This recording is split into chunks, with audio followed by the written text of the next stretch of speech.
Hello kids! Are you ready to learn ABCs? Let's start! Today we learn alphabets from E to H. Are you ready? Let's start! E is for elephant, gentle and tall, with big floppy ears, the largest of all. E is for elephant, gentle and tall, with big floppy ears, that largest of all.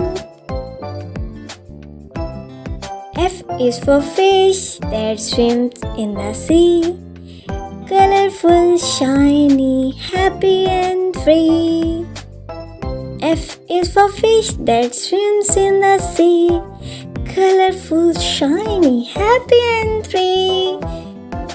G is for grapes, purple and green, sweet little fruit are tasty. G is for grapes, purple and green, sweet little fruit are tasty.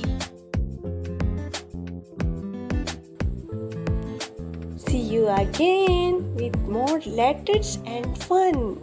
Don't forget to like and subscribe. Yay! Bye-bye.